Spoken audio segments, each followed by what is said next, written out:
Life, like a roller coaster, has its ups and downs, doesn't it? One moment you feel on top of the world, and the next, everything seems to crumble. These emotional highs and lows are something we all face, and often they can leave us feeling confused or exhausted. The key to dealing with this lies in understanding and accepting these fluctuations in a balanced way, without letting them dominate our state of mind. First, it's important to recognize that emotional highs and lows are a natural part of the human experience. As uncomfortable as it may be, no one is immune to them. I've realized that when we accept these highs and lows as part of our journey, we can handle them in a healthier way. We don't need to be immune to emotions. Instead, we should learn to navigate them with awareness. For example, there are days when I feel full of energy and motivation, with everything going well. But at other times, I find myself feeling like I'm swimming against the current. This doesn't mean I'm failing, or that something is wrong. These fluctuations are part of life, and can even teach us to have more empathy for ourselves. Acknowledging these oscillations without judgment is a powerful first step. If you allow yourself to be human, without the need to always be on a high, you will create space to experience these emotions more peacefully. When we are in the midst of a day filled with emotional ups and downs, self-care becomes even more essential.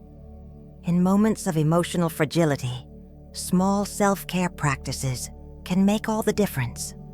Take some time for yourself, whether it's to meditate, go for a walk, or even take a relaxing bath. These practices can help soften the intensity of emotions and restore your balance. One of the techniques that helps me the most in dealing with emotional highs and lows is deep breathing. When I feel anxiety or stress starting to take over, I pause for a moment and take a few deep breaths. This helps calm my nervous system and reconnect with myself.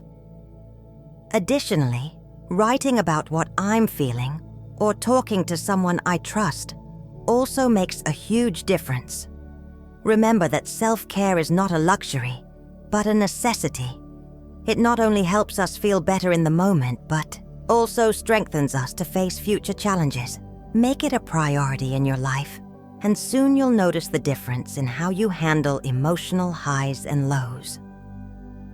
One of the biggest traps of emotional highs and lows is the tendency to view situations in absolute terms. Either everything is wonderful or everything is terrible. However, by broadening our perspective, we can see things from a more balanced angle. I've learned that often, difficult moments can be an opportunity for learning and growth. They are not definitive, and they do not define who we are. A practice that has been helpful for me is reflection. When I'm going through a period of emotional downturn, I try to look at the bigger picture and ask myself, what can I learn from this? What is this situation trying to teach me? This helps me see that, no matter how challenging a moment may be, it is temporary, and there's always something we can take away from it. In moments of highs, it's also important to stay grounded and remember that happiness and success are temporary and fluctuating experiences. They are moments to celebrate, but also times to be aware that life, with its variations, is what brings us growth. Instead of clinging too tightly to these moments, we can learn to flow with our emotions without losing ourselves in them. Being gentle with yourself during emotional highs and lows is one of the most powerful ways to deal with these challenges. Have you noticed how quick we are to criticize ourselves when we're going through a tough time? I should be stronger. I shouldn't be feeling this way. This self-criticism only worsens the situation. The key is to practice self-compassion. Instead of blaming yourself, ask, how would I treat a dear friend going through this?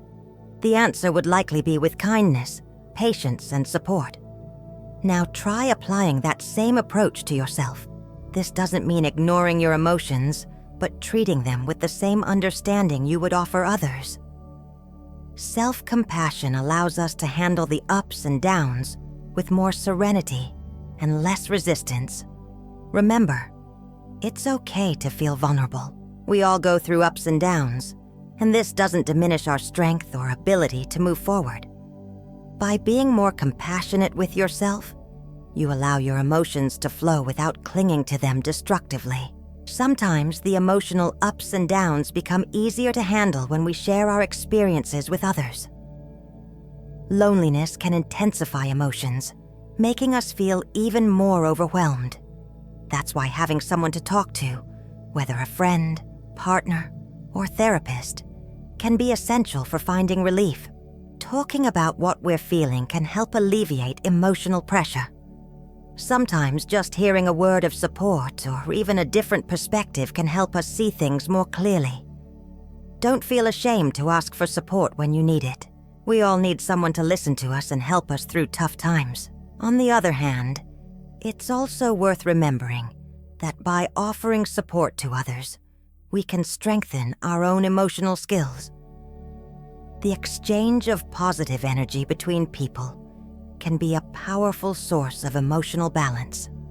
Dealing with emotional highs and lows is a constant part of life, but with the right strategies, we can learn to navigate them with more calmness and balance. By accepting that emotions fluctuate, practicing self-care, broadening our perspective, being more compassionate with ourselves, and seeking support, we can turn these challenging moments into opportunities for personal growth.